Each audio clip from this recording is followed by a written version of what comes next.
Hello students, welcome to class 12। Topic probability random variable.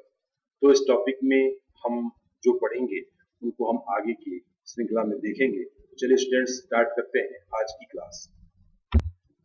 Random variable and it's probability distribution. Definition: A random variable is a real value function whose domain is a sample space of a random experiment। तो एक random variable जो है value function है जिसका domain जो है sample space होता है रैंडम एक्सपेरिमेंट का। For example, let us consider the experiment of tossing a coin 2 times in a succession. यानी हम एक एग्जांपल लेते हैं, कॉइन को 2 बार टॉस करते हैं, तो the sample space of experiment is s equal to hh ht th tt।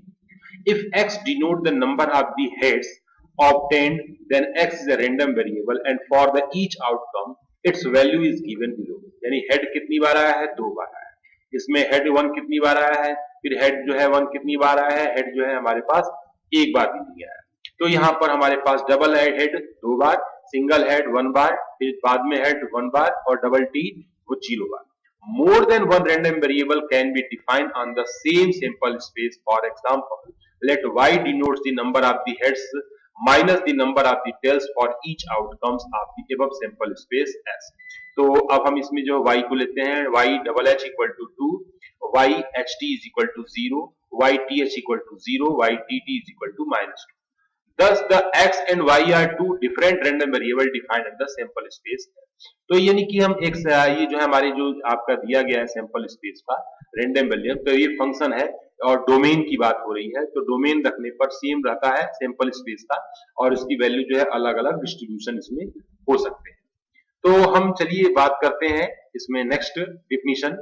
Probability distribution of random variable x is system of the numbers. तो मान लीजिए कि x है, x की value x1 x2 x3 and so on xn तक, और उस x के लिए प्रोबेबिलिटी px यानी p1 p2 p3। तो यहाँ पर where pi is greater than 0, probability की वैल्यू हमेशा 0 से बड़ी होगी। तो i is equal to 1 sigma n, pi is equal to 1, i is equal to 1 2 dot dot dot. The real number x1 x2 xn are the possible value of the random variable x, and pi I is equal to 1 2 dot dot n is the probability of random variable x taking the value xi, that is the px equal to xi is equal to pi। यानी कहने का तात्पर्य है कि सभी probability px को अगर मैं जोड़ता हूं तो ये बिल्कुल हमारा टोटल सैंपल स्पेस हमारा क्या होता है, मिल जाता है। और ये जो हमारे पास यानी x की प्रत्येक वैल्यू के लिए प्रोबेबिलिटी की वैल्यू भी हमारी जो है उस एक्सपेरिमेंट में होती है। इस डिस्ट्रीब्यूशन को भी हम जो है क्या बोलते हैं, रैंडम वेरिएबल बोलते हैं। Note if xi is one of the possible value of random variable. मान लीजिए कि xi जो है किसी रैंडम वेरिएबल x की जो है पॉसिबल वैल्यू है। The statement x equal to xi is true only at some point s of the sample space, hence the probability that x take value xi is always non-zero, that is a px equal to xi not equal to 0। Also for all possible value of the random variable x, all elements of the sample space are covered, hence the sum of the all probability in the probability distribution must be 1। यानी कि हम अगर जो है p1 p2 p3 सबको जोड़ते हैं तो इन प्रोबेबिलिटी का सम जो है क्या होना चाहिए, ये 1 होना कंपलसरी, तभी वो रैंडम वेरिएबल है, अदरवाइज रैंडम वेरिएबल नहीं है। Mean of random variable. अब रैंडम वेरिएबल का मीन क्या होता है?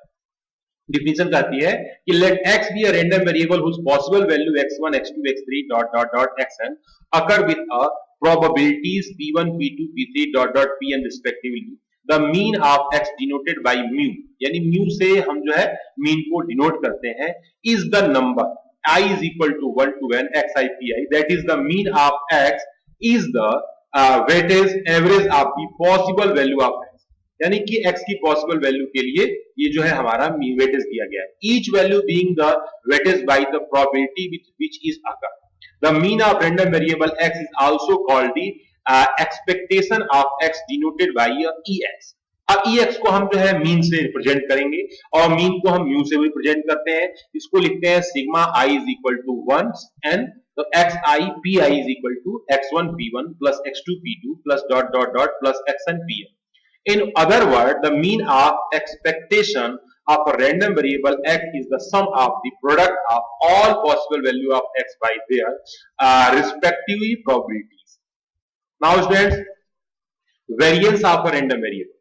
Definition 7 कहा जा रहा है कि let x be a random variable whose possible value x1, x2, x3, xn occur with a probability px1, px2 pxn respectively. Let mu is equal to ex. मान लीजिए कि mu की वैल्यू ex है. Be the mean of x. The variance of x denoted by var, variance x.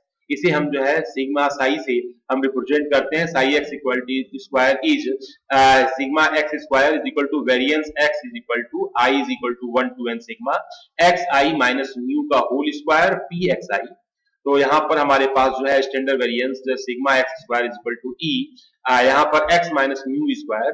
The non negative number sigma x equal to under root में variance x is equal to under root में sigma I is equal to 1 to n x I minus mu का whole square p x I is called the standard deviation of the random variable.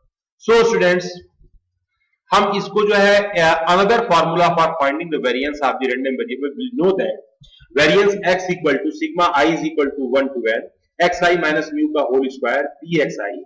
Sigma i is equal to 1 to n x i square plus mu square minus 2 mu x i into p x i. I is equal to 1 to n sigma xi square pxi plus sigma I is equal to 1 to n mu square pxi minus sigma I is equal to 1 to n 2 mu xi pxi. I is equal to 1 to n xi square pxi plus mu square I is equal to 1 to n pxi minus 2 mu I is equal to 1 to n xi pxi. Sigma I is equal to 1 to n xi square pxi plus mu square minus 2 mu square. Since sigma I is equal to 1 to n pxi is equal to 1 and mu is equal to sigma I is equal to 1 to n xi pxi. So sigma I is equal to 1 to n xi square pxi minus mu square. Variance x equal to sigma I 1 to n xi का square pxi minus sigma I is equal to 1 to n xi pxi का whole square. तो variance x equal to E x square minus E x का whole square where ex square is equal to sigma I is equal to 1 n x1 I square pxi. So students, thank you for watching my video. आपने बड़े ध्यान से हमारे video को देखा और ऐसे ही बेहतरीन वीडियो को प्राप्त करने के लिए हमारे चैनल को सब्सक्राइब करना ना भूलें. Thank you for watching video. धन्यवाद.